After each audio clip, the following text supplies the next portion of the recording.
हाय भैया, Pawan Singh two Bhojpuri singer आ गई बानी लाइव, जो कि काफ़ी अभी देखा जानी कि राजनीतिक भी होता है एक मामला पर। और मतलब सब लोग अभी गम में रहे के गम में, मतलब कि सब लोग अपन राजनीति भी करते यही में। तो हाथरस कांड जो कि यूपी में जो भी कुछ होता तो ओकरा खातिर वो गाना हम लिखले बनी। आई गाना सुन लो हम बहुत प्रमोद प्रेमी के तो गाना हवे हमार। और गाना सुनी पहले, बाद में तो मालूम चलिए कौन सा ट्रैक बा। और गाना लगी अच्छा तो कोई भी सिंगर गा सकता है गाना के।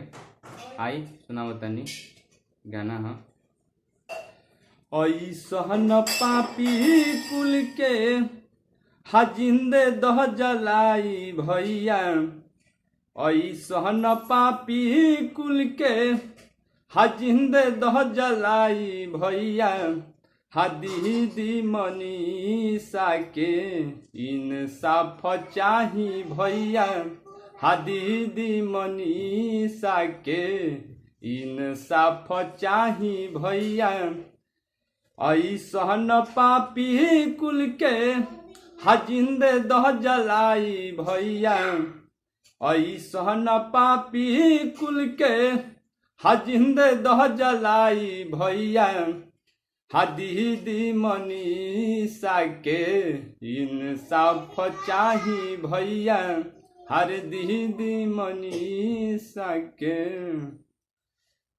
आई भैया ये फर्स्ट मुखा रहल है।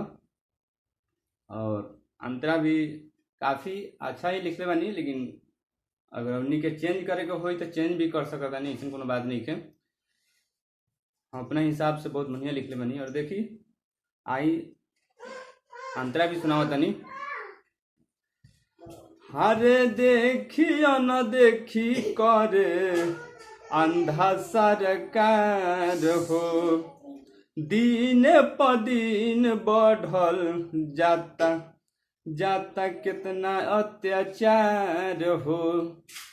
देखियो न देखी करे अंधा सरकार हो, दिन प दिन बढ़ल जाता अत्याचार हो।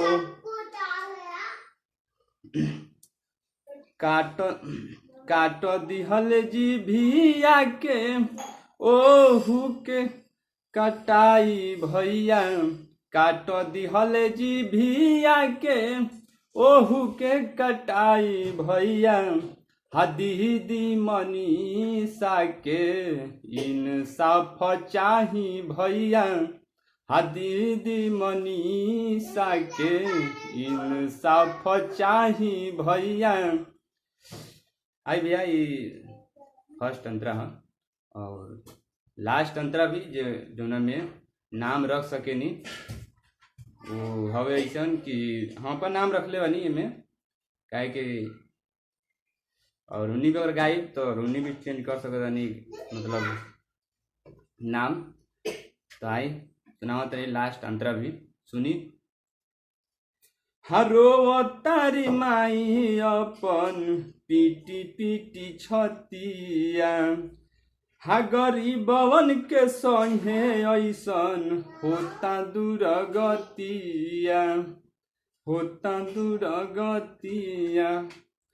रोवतारी माई अपन पीटी पीटी छतिया, गरीबवन के संगे ऐसन होता दुर्गतिया। पवन सिंह टू कहे फांसी दह लगाई भैया हो, पवन सिंह टू कहे फांसी दह लगाई भैया, दीदी मनीषा के इंसाफ चाही भैया, दीदी मनीषा के इंसाफ चाही भैया।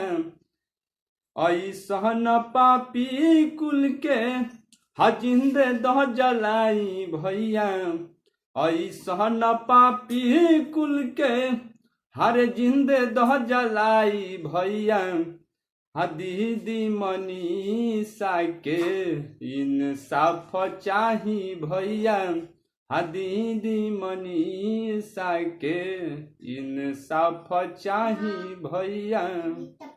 आई भैया, गाना अगर अच्छा लगी तो शेयर करे, लाइक करे, और पवन सिंह 2 चैनल हमार जो कि आगे भी मिली हमारे चैनल, यही चैनल पर गाना। तो चलिए तब तक बाय।